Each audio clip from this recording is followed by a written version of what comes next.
पूछा चांद से कि देखा है कहीं मेरे यार साहस। नमस्कार, मेरा नाम है साजिब और आप देखना शुरू कर चुके हैं नेक्स्ट 9 पॉलिटिकल बाइट। आज के इस खास प्रोग्राम सत्ता में बात करेंगे अरविंद केजरीवाल गुजरात इशूदान गढ़वी की। जी हाँ, खबर की शुरुआत से पहले हमने रफी साहब का एक बड़ा पुराना सा गीत गाया, मैंने पूछा चांद से कि देखा है कहीं मेरे यार साहस। चांद ने कहा चांदनी की कसम, नहीं नहीं नहीं। ठीक यही हाल इन दिनों अरविंद केजरीवाल इशूदान गढ़वी का बना हुआ है। अरविंद केजरीवाल गाते हुए नजर आ रहे हैं कि मैंने पूछा राघव चड्ढा से कि देखा है कहीं मेरे गढ़वी साहसी। चड्ढा ने कहा कि अमित शाह की कसम, नहीं नहीं नहीं। जी हाँ, देखिए इशूदान गढ़वी एक तरीके से पहले पत्रकार थे, लोकतंत्र के प्रहरी रहे और उसके बाद अब लोकतंत्र के सेवक बनने की ओर बढ़ रहे हैं। लेकिन उनका बयान अगर देखेंगे, उनके बयानों को अगर भापेंगे तो समझ में आएगा कि अभी राजनीति थोड़ी सी सीखनी पड़ेगी। या क्यों ऐसा कह रहे हैं, इसके पीछे कारण है क्योंकि अभी उन्होंने कहा कि कांग्रेस भाजपा की बी टीम। सुना होगा आपने, मायावती जैसी पार्टियों को लेकर के कई बार कहा गया है कि वो जो है भाजपा की बी टीम। लेकिन अब जो है इशूदान गढ़वी का दावा है, अरविंद केजरीवाल का दावा है कि यहाँ पर कांग्रेस भाजपा की बी टीम। कितनी परखी हुई बात कही। मैंने जब उनका बयान सुना तो मैं मंत्र मुग्ध हो गया। जी हाँ, कि 70 साल से जो पार्टी भारत की सियासत में अग्रणी रही है, जिसका मुख्य प्रतिद्वंदी शुरुआती दौर से अभी तक भाजपा बनी हुई, उस पार्टी को वो भाजपा का ही बी टीम बता रहे। तो इससे दो चीजें साफ हुई, एक तो इशूदान गढ़वी की राजनीतिक समझ साफ हुई, दूसरी बात यह साफ हुई कि इशूदान गढ़वी गुजरात में चुनाव लड़ने से पहले जो है यहाँ पर अरविंद केजरीवाल को खुश करने में ज्यादा लगे हुए हैं। जी हाँ, अरविंद केजरीवाल को खुश करने के लिए यहाँ पर इशूदान गढ़वी तरह तरह की बयानबाजियां करते हुए नजर आ रहे हैं। इशूदान गढ़वी का ये बयान बेहद ज्यादा चर्चे में है कि उन्होंने कांग्रेस को बी टीम बता दिया।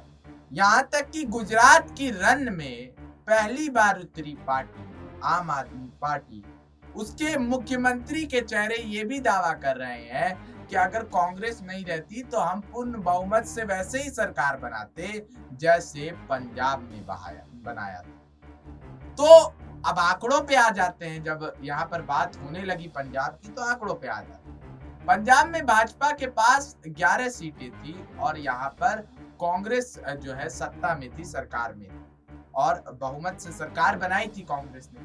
अरविंद केजरीवाल ने सारा यहाँ पर कांग्रेस के विधायकों को हरा करके पूर्ण बहुमत से यहाँ पर सत्ता हासिल की। भाजपा के भी वहां पर सीटों को खा लिया, भाजपा को भी पंजाब से खत्म किया और कांग्रेस को भी खत्म किया। लेकिन पंजाब जो राज्य कर्ज में डूबा हुआ है, उस राज्य की जीत का यहाँ पर जश्न कुछ इस तरीके से मनाया अरविंद केजरीवाल ने और फिर उस जीत का कॉन्फिडेंस कुछ इस कदर आ गया अरविंद केजरीवाल ने कि बड़े बड़े टीवी चैनलों में जाकर के ये बयानबाजियां करते हुए नजर आ रहे हैं कि अब कांग्रेस खत्म हो गई है, वही जिंदा।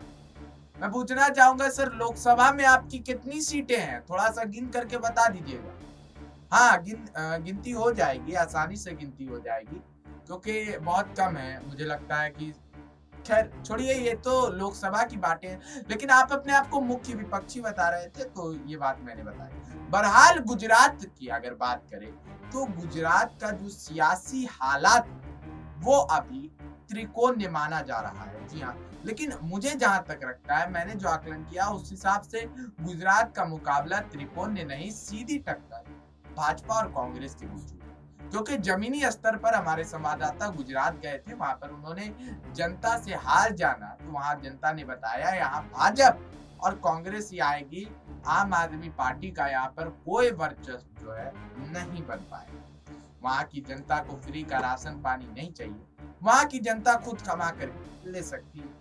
ये बातें गुजरात की जनता ने कही, लेकिन अरविंद केजरीवाल का जो दावा हो रहा है उससे कहीं ना कहीं यहाँ पर हमें लग रहा है कि अरविंद केजरीवाल को पंजाब की जीत सड़ चढ़ करके बोलने लगी। राघव चड्ढा से भी अच्छा अभी अरविंद केजरीवाल ईशुदान गर्दी को मान रहे हैं, क्योंकि उनका जो बयान आ रहा है वो आप देख सकते हैं। अभी हमने आपको उनका बयान बताया, तो अब अरविंद केजरीवाल इससे भले ही खुश हो सकते हैं, लेकिन गुजरात की जनता खुश नहीं होगी। और कांग्रेस को सीधा देखिए, कोई भी पार्टी अगर देश हित के बारे में सोचेगी तो वो सबसे पहले जो सत्ताधारी है, अगर जनता के बारे में सोचेगी तो सत्ताधारी को हमेशा निशाना बनाएगी, ना कि उसे जो विपक्ष में है। लेकिन अरविंद केजरीवाल की ये भूमिका नहीं है। अरविंद केजरीवाल जनता के हित में या प्रदेश के हित में नहीं सोचते हैं। अरविंद केजरीवाल सोचते हैं कि कैसे कांग्रेस को खत्म किया जाए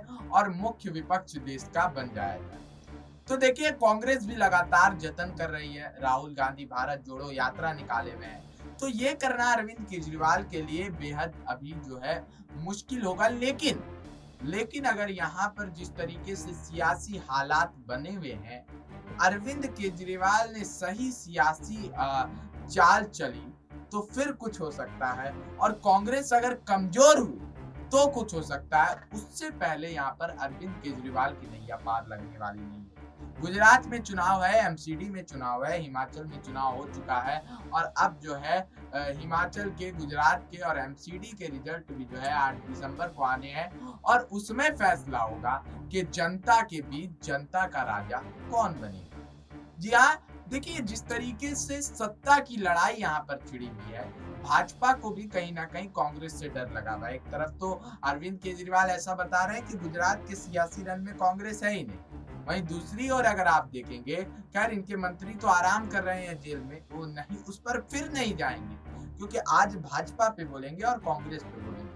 क्योंकि देखिए, कांग्रेस जो है उससे इतना डरी हुई है भाजपा कि उन्होंने अरविंद केजरीवाल के ऊपर से अपना ध्यान हटा करके पूरा ध्यान जो है कांग्रेस की तरफ कर दिया है। जी हाँ, क्योंकि प्रधानमंत्री नरेंद्र मोदी को भी इस बात का डर लग गया है कि गुजरात में कहीं साइलेंट किलर की भूमिका निभाते हुए कांग्रेस जो है जीत ना हासिल करे। यही कारण है कि भाजपा अब अपने 3 गुजरात, जो उनका गढ़ माना जाता है, गुजरात घर भी माना जाता है, उस गुजरात में भाजपा को इस कदर डर लगा हुआ है कि उस गुजरात में भाजपा को अपने 3 बड़े दिग्गज नेताओं को उतारना पड़ा। उसमें पहला नाम था हेमंत बिस्वा शर्मा का, दूसरा नाम था देवेंद्र फडणवीस का, और तीसरा नाम था हिंदू हृदय सम्राट योगी आदित्यनाथ का।